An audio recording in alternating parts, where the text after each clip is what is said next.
Finalizamos este concierto interpretando Por unos puertos arriba, canción de Antonio de Rivera.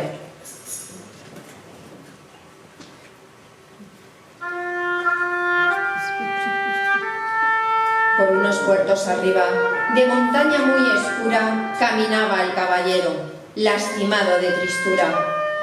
El caballo de él ha muerto y él a pie por su ventura, andando de sierra en sierra, de camino no se cura. Huyendo de las florestas, huyendo de la frescura, métese de mata en mata por la mayor espesura. Las manos lleva añudadas de luto la vestidura, los ojos puestos en tierra, suspirando sin mesura. En sus lágrimas bañado, más que mortal su figura, su beber y su comer es de lloro y amargura.